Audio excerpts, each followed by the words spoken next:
Hello and welcome to this episode of the Worship Band Builder Podcast, where we are working with you to lay the foundation for skillful worship. I'm Eric Roberts, and I'm joined by my co-host, Emily Roberts. Hello. Welcome to you guys on YouTube and on Apple, Spotify, wherever you get your podcasts. I assume you're getting them right there because you're on the podcast right now. But if you want to see us and actually look at us and talk to us and click the button, we're waving to you out there. Waving to the YouTubers. Okay. So how's it going, Emily? It's going all right. Yeah. We were doing a couple episodes and we did this funny 5-minute before the podcast thing. That was interesting. We haven't done that before. Yeah. Make sure No. you watch that because it's just basically us talking about Hugh Jackman the whole time and how good looking he is. I wasn't doing it, for She the wasn't record. doing it. All right. That's awkward. We're Look, you can be awkward if you want to. Are you an awkward worship leader? Put that in the comments. How awkward are you? Most of my friends are awkward. I grew up with mostly awkward friends, and everybody knows it, and that's all right. If I find you and I'm your friend, just know I think you're awkward. If I really think you're cool, then it's because I think you're awkward, right? Well, you do seem to draw some unusual types. Yeah, kind of like P.T. Barnum. P.T. Barnum. Well, not exactly. Okay, All I right. think we need to start this over. Hey, I know we This don't. I have friends and they know they're weird, and that's okay. We'll just go with it. We don't have a start over button. We don't have a start over button. It's unfair to start over because then people don't see our authenticity. It's like, so being authentic is the primary goal here. Yes, not protecting my friends' feelings. Okay. First, listen, why does the mix on our live feed sound so terrible? Are you asking yourself that, or have you asked that, or was that a question that you were asked in staff meeting this week? Not me personally. No, not you. No, I know you would just get up and walk out. You'd be like, I'm out. Mix it yourself. That's how she dare is. you. That's how she is. But no, this episode is called Improve Your Live Stream Sound with Gear and Musicianship, because you can't really just improve your live stream by gear. I know people who buy a bunch of gear and they think, oh, we have all this awesome gear, and then they don't have great musicianship, whatever. Or you have this band who's amazing. They walk in, you put like 3 junky mics in front of them and they sound like the best thing ever. There's something about the musicianship that can override any gear. It happens in the studio. Not any gear. Maybe not any gear. But you a give, lot of it. Yeah, you give a really good guitar player just some junky guitars and stuff, and he could put on a performance that would be phenomenal. Like my Uncle Red back in the day, making himself a banjo out of a pie making himself a banjo out of a pie tin. Pie tin. Yeah, he did that, and he was one of the best banjo players in the entire South Dayton area. Is that right? Red and the Banjo Ramblers or something. Red and the Rainbow Ramblers. Red and the Rainbow is Ramblers. What it was. Yeah, and I have his record now. So problem number 1, people are gonna say that all of this live streaming is happening, and people are gonna go, why is it terrible? Because if you just take like problem number 1, it's mixed for the live audience, not the live feed. That's the main problem. When you take the live audience feed off your board and just stick it into Facebook or stick it into your live streaming software, you're going to get a giant mess. I'm just letting you know up front, that's going to be a giant mess. Why doesn't it translate? Okay, so it doesn't translate for a few reasons, and I don't think that's in here, so that's a good question. First of all, the room plays a big part in the mix. So when you turn the vocals up a certain level, you have all the reverberation and you're mixing in the room. Now, when you plug that into Facebook, a direct feed, just say off your live left and right, if you just plug that in, you lose the room. It becomes the biggest problem is it becomes dry. Okay. There's no reverb, there's nothing. And then the vocals are usually way on the top because the drums are gone. They're not even in there. So is the microphone getting plugged directly into this live stream that we're doing? What happened is the microphones will be plugged into the board like normal, and then that output of the board goes to the speakers in the room. Yes. And then you get the room sound, everything kind of mixes in and your ears hear the room. Right. Then they take the other channel of that, like the left side of it, and plug it into the live feed. And so you lose. But the live feed is not picking up what you are hearing in the room. Exactly. It is only picking up what is going directly into the microphones. Right. Basically going directly into the microphone. So it sounds bad. And you've had that before back in the day. They'd say, we recorded your performance today, and give you a tape. Oh, sure. And you get in the car and you press play and you're like just horrified. It never sounds like you thought it sounded. Yeah. So there's some tricks, and I'm working on this a lot. This is one of my areas of expertise and one of the things that I like to geek out on. And our church is going through this process right now. If you go to our YouTube channel, you can check it out. I'm sharing videos of each step along the way. So, but the fix of this is set up a separate mix for the live feed. That is the fix. Okay, so check the show notes for the information, or contact me if you want one-on-one coaching about this specific topic of getting your live feed to sound better. Okay, first of all, the problem is it's mixed for the live audience, and you plug it into the Facebook and it sounds like junk. Number two, the fix of it is set up a separate mix. Okay, that's the fix. All right, so how to do that is a completely different episode, but that's what you have to do. You have to use a separate mix, either a bus mix or an aux mix, or go into a computer system and do a mix like that. So it takes a little bit of setup, but you have to do it, or you're continuously going to want to jump off a bridge when you hear your live feed. All right, so let's talk about another problem. Because we're going to talk about a lot of problems and how to fix them, and then we'll dive deeper in our webinars. Problem: my vocals sound terrible recorded on the live feed. Okay, so specifically now we are focusing on the vocals, not just the entire thing sounding bad. Now we're talking specifically about the vocals. You got a train wreck sounding bad. Or you just listen to your vocals and go, ugh, my vocals sound gross. It's really, and this is, let's say you set up the whole mix and even do some of the more expensive stuff, and your vocals still sound bad. Here's the fix for that. Add reverb to the vocals in the live stream mix. Reverb. Add reverb. And here's my secret sauce. This is the secret sauce. Add a room mic to the live feed. And this is something, are we going to go into all the details of No, this in the webinar? Yeah, we're just going we have a to lot give more. the general picture here today. Yeah, we're giving you the secret. Think about this. Add a room mic to your live feed and to your monitors. We've talked about it a bit, but basically you stick a big diaphragm condenser somewhere in your room and you turn it on in the live feed only, so that the live feed people hear the room. They hear the natural reverberation. Then it almost sounds like they're in the room. So when people clap, that back in that was left out. Yes. So sometimes you would see in a live concert, you would see a crowd. They call it like a crowd mic. So you can hear the crowd cheering. You can hear them clapping. That's kind of what I'm talking about. It's a room mic, but we're not going to call it a crowd mic because we're really just putting it there to open up the room in the ears of the live feed. Okay, that's the fix. All right. So what was the first piece of that? If we're talking about vocals specifically, use reverb. Use some real reverb, some actual reverb from your mixing board or from your reverb unit. Okay, but then the room mic is going to help the overall sound. But yeah, and the room mic helps the vocals too. The room mic creates a natural reverb, so you can use a little bit of reverb, or sometimes you can just get away with putting a room mic in there. And that would be enough. And that would be enough to make it better. So on our mixes right now, we're in level 1. We're running off a bus. We have a little bit of reverb. Bus? And we have it's just a bus mix. We're running a separate bus mix, and I'll explain that in webinars. I don't want to get too technical, so I got a lot of stuff to do today. So we got a little room mic, and we got my son is just down there just yelling and screaming. And so if you hear that, that's sort of would be like a room mic. It's a good example because these mics are picking up our voice. They're picking up just what's in front of them. They probably cannot hear what he is doing downstairs. Probably not, but he's screaming like crazy. All right, so let's do another problem. Okay, let's. Okay. The bass guitar sounds weak on the live recordings. Okay, what do we do? Okay.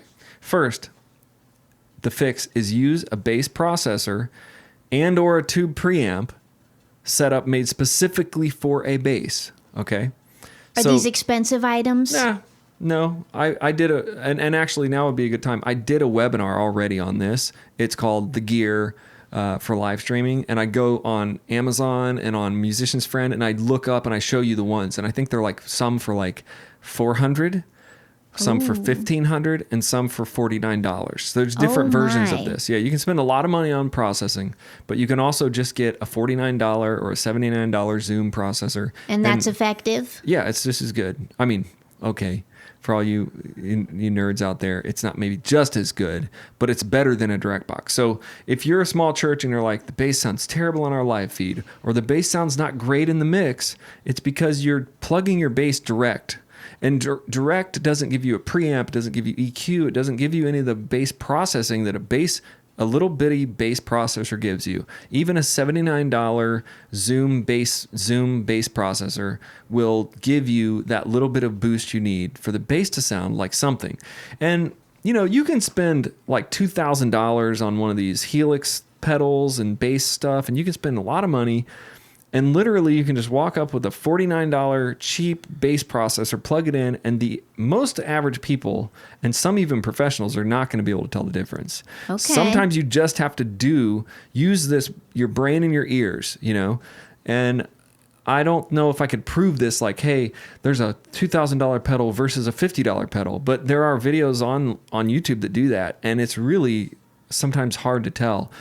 You can't even tell, and then people pick the cheap one. And it's like, oh, so sometimes cheap stuff works. And I've always been for that. I've always been for like, hey, if it works and it sounds good, I'm not going to go pay like $2,000 for some thing that's just because it's a brand.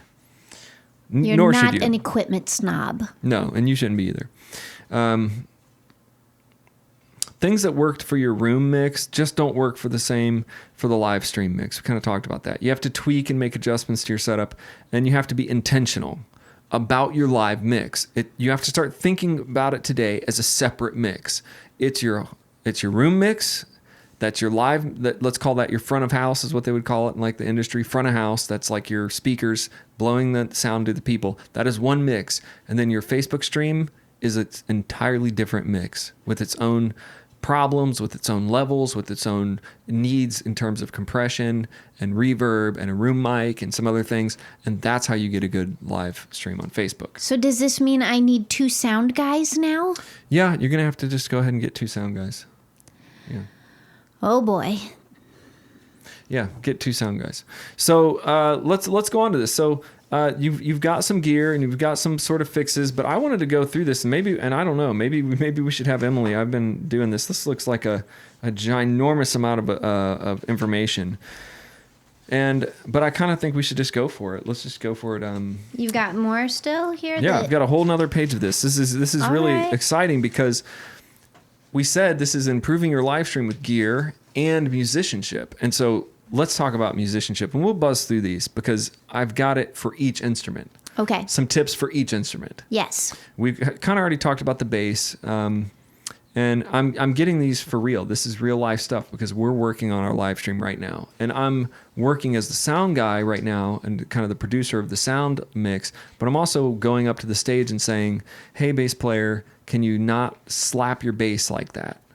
If you slap your bass, it sounds okay through the system, but it sounds really bad in the live feed. Okay. So there's some things that you have to take care of with your band, and that's what this list is. Excellent. So let's hear it. Okay, acoustic guitar. Guys, strum softer. This list is on the website too. Strum softer. Don't bang on the guitar.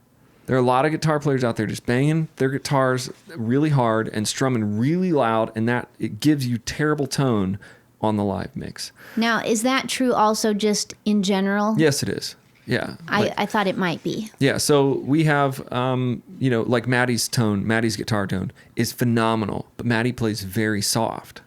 But that's like a mixer's dream. Ah. And I used to play really hard, but you just, over time, you can tell. You can put 2 guitar players on the same guitar next to each other, and the sound that you get is different. One of them plays soft, one of them hits pretty hard.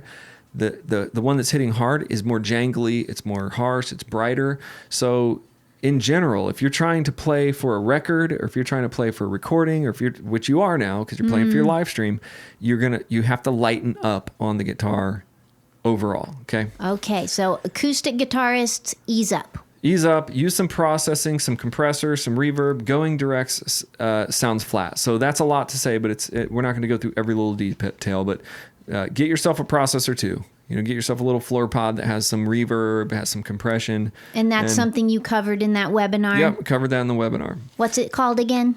Oh, it's just on there. I think it's called Improve Your Live Stream with Gear and Musicianship. It's the same title. Okay. It's just a webinar. It's really cool. It's just me going through basically a shopping spree.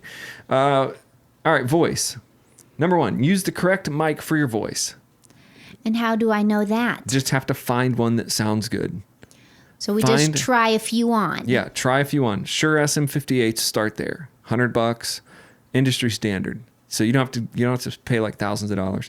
But right now we're going through our worship band, picking the different vocalists. We've got a guy who's got a really deep voice. His voice doesn't sound great on the same mic that our worship leader's voice, who's got a more of a tenor voice. The mic matters. I found a mic that fits me. It's a PR, Heil PR35. I love that microphone.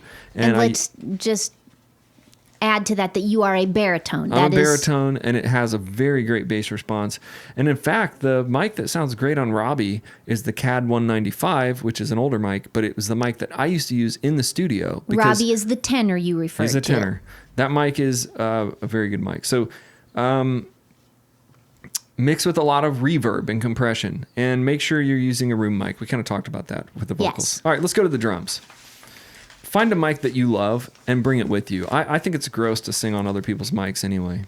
Oh, that was for the vocalist. Yeah, I just threw that back in. Yes, okay. Now we'll go on to the drummers. All right, so drummers, which is really causing our room a lot of trouble right now. Our drummer it's not his fault. It's just that the room is long.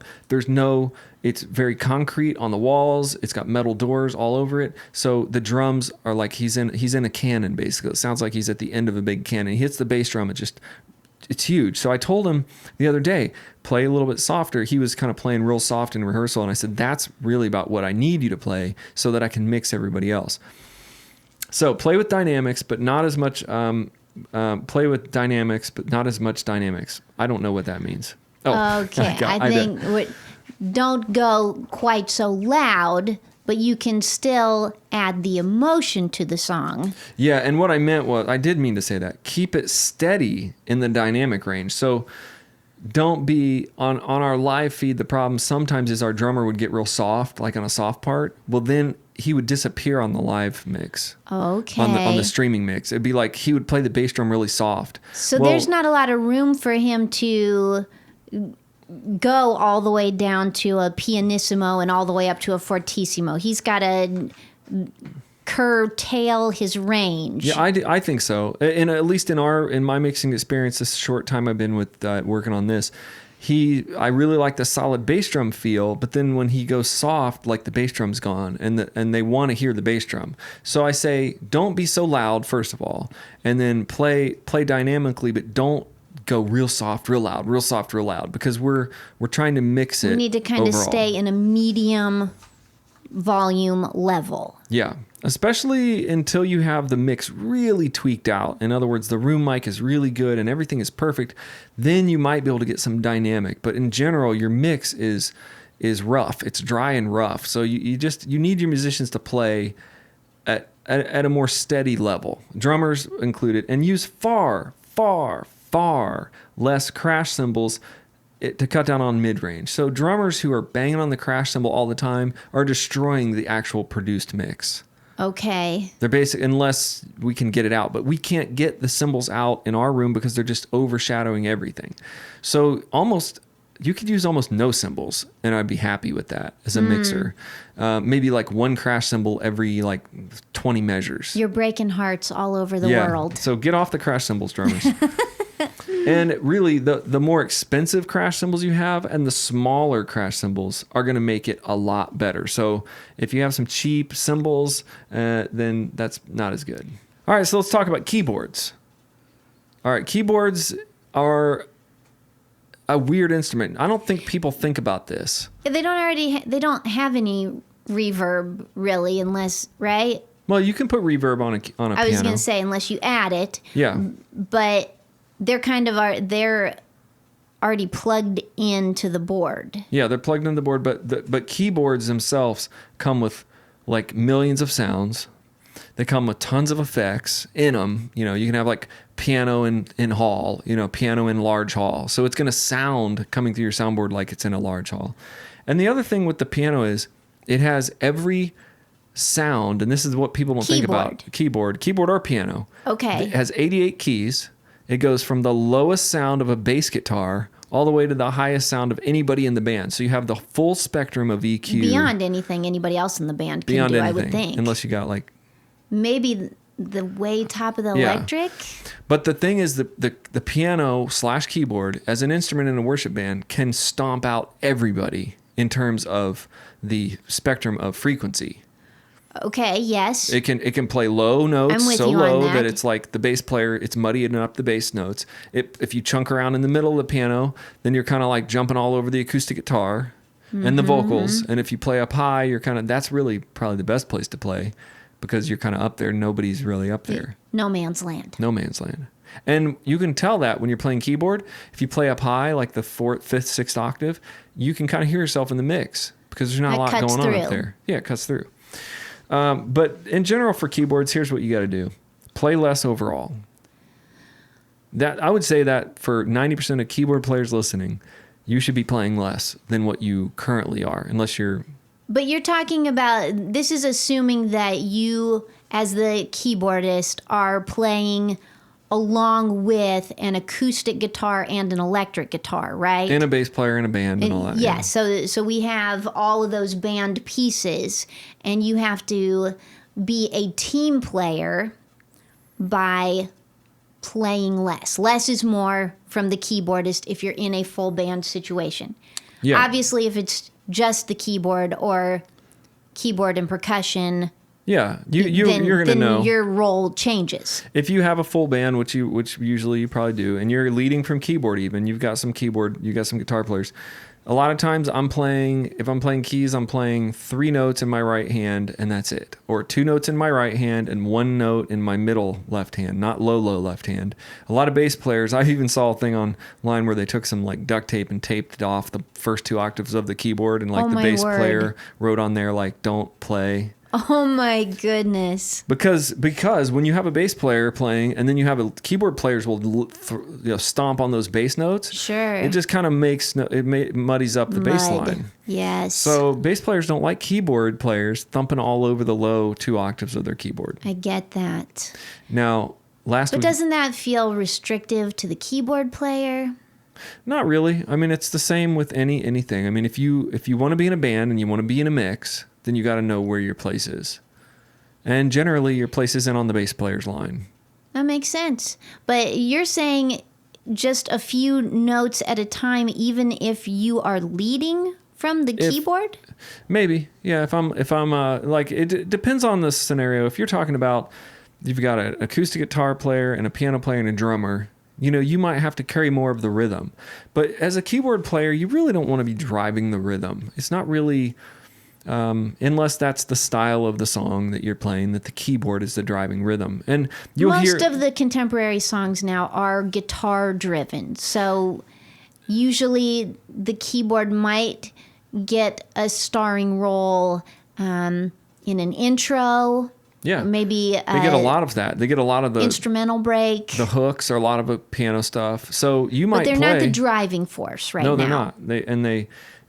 Unless it's some style of music that's driven by an actual keyboard part, they get the cool intro part, and then the rest of the time they might only be playing fifths in the 4th octave and just little notes and stuff like that. And that's okay. You need to be able to think like that.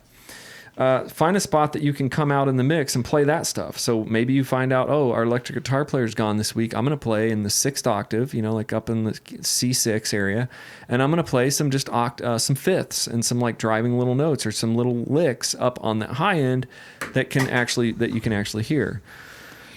I think that's really such an excellent point about musicianship, that it's more important for you to fit into the team and the overall sound than it is for you to just have fun and get to jam out and do whatever you want to do. That's exactly what this whole thing is about, musicianship.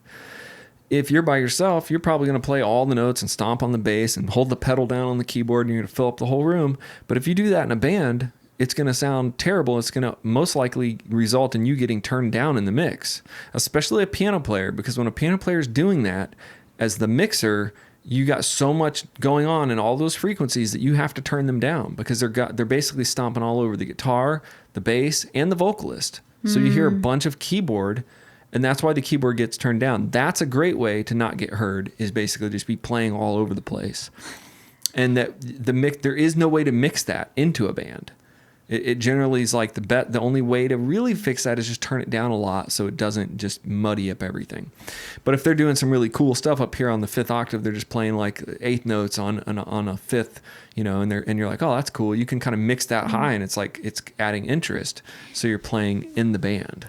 And that's really what you've been asking of each of these instruments as you're going through the specifics of how to sound better in an overall live stream, is to be a team player. And it's a sacrifice because it is more fun to strum hard and it is more fun to ride the cymbals and, play. It's so much more fun.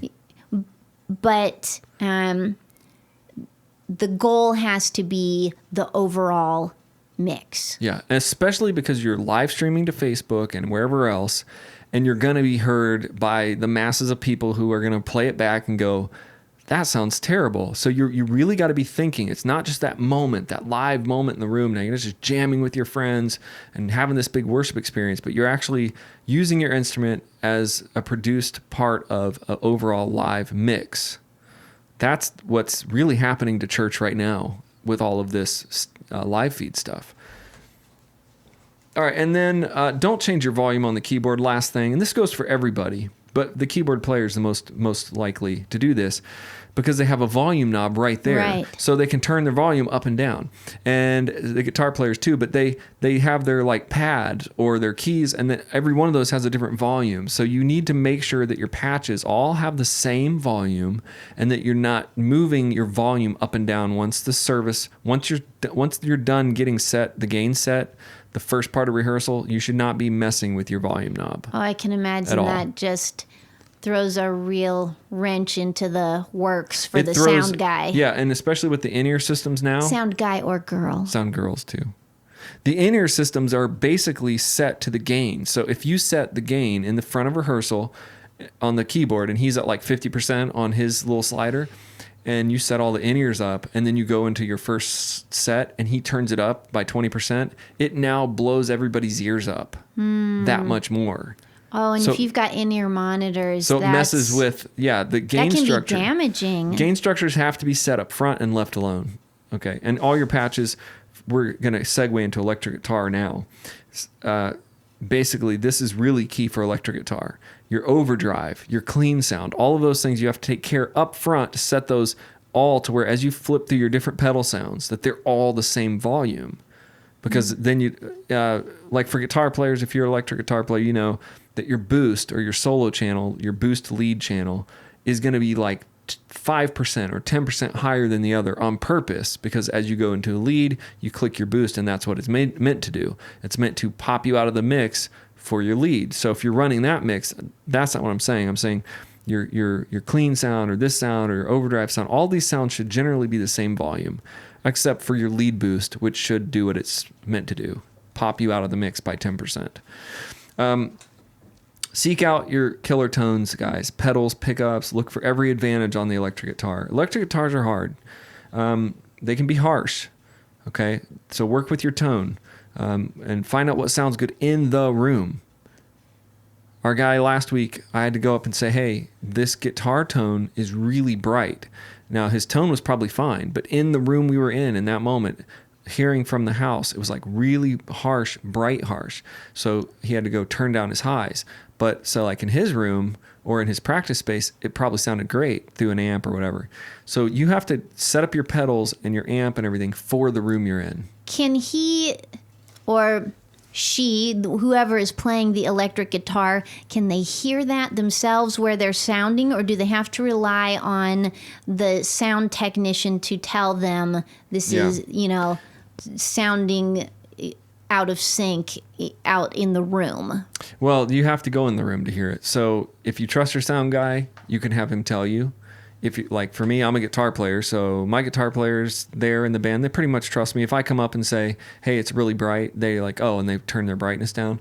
I do the same with them. Some of our sound guys are guitar players, and I just ask them, what's it sound like? And they say, it's a little muddy, and I'll turn down the lows. But when I was setting up my pedals and my amps, and if I really want it to be good for me, I set it up from the middle of the room. I pull my guitar amp out, or my cable all the way out to the middle, and I play in the middle of the room, and I listen to the room.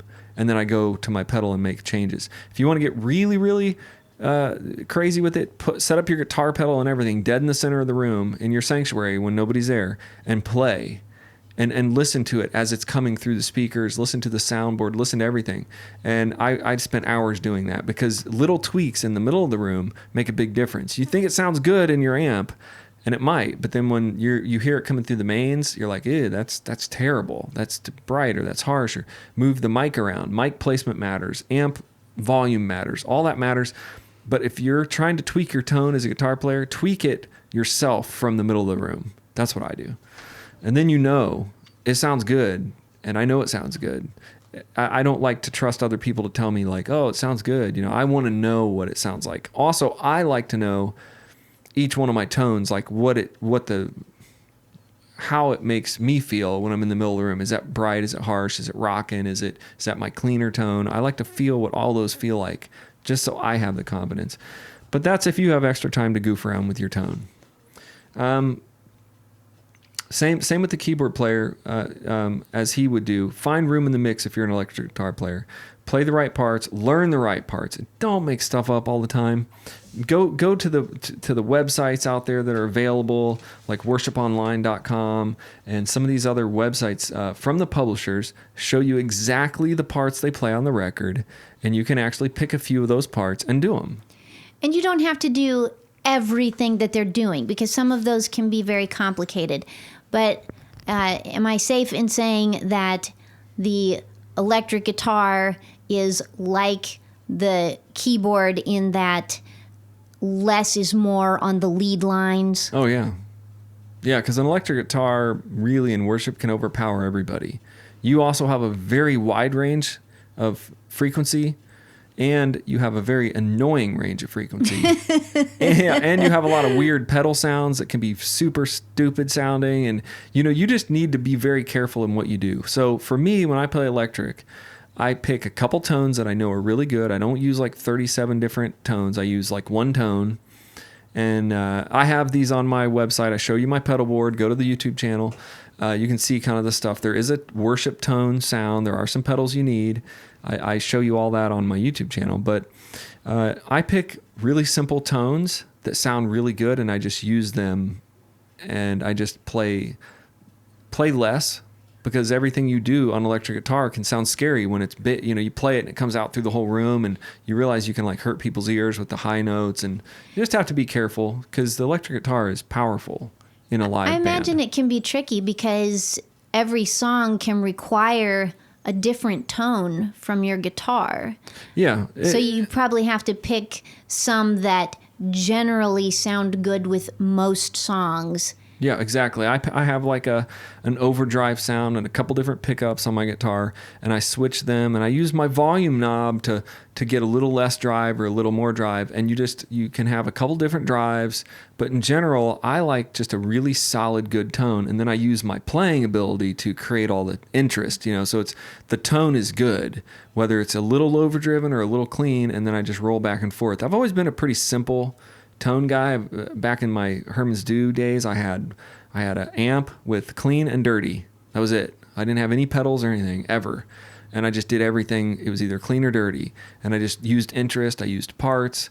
I used where I was playing on the neck. I used other things like that. Not like I have 37 guitar effects that I'm going to use to make this sound good. I was going to say, that's interesting, because I've seen that where the pedal board can be as big as a bus. They're just millions of pedals on the floor. Check out my pedal board on the website there. Go to Electric Guitars, or if you need to find it, just send me a message. I have a couple really, really killer pedals that do what I want them to do. The rest of it is just a really good amp tone. All right, so we're at the end of this. There is a free webinar called Improve Your Live Sound Stream with Gear and Musicianship. It's on our website. There's also a link in the show notes here it's a free webinar. You can register for it and take it on demand.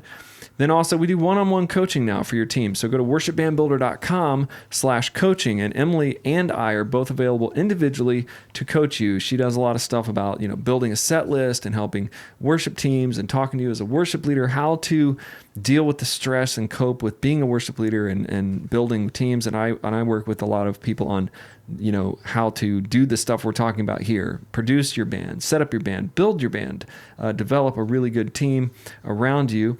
And then the foundation sessions for audio and for every instrument and your whole team are at worshipbandbuilder.com. That is it. This was a long one, but it was a fun one. Yeah, I enjoyed this. Yeah, she's getting good, man. She's going to get her guitar out and get her pedals hooked up, and she's going to start doing something. I'm going to jam out. Actually, I think she's just going to be recording a jazz album. Is that right? I hope so. She wants to do a jazz album. Well, keep an eye out for the jazz album. We'll see you guys next time. God bless. Jesus jazz. Jesus jazz. That's right. All right, none of that, bar jazz. No, different. All right. Let us know what you think. We'll see you next time. Bye.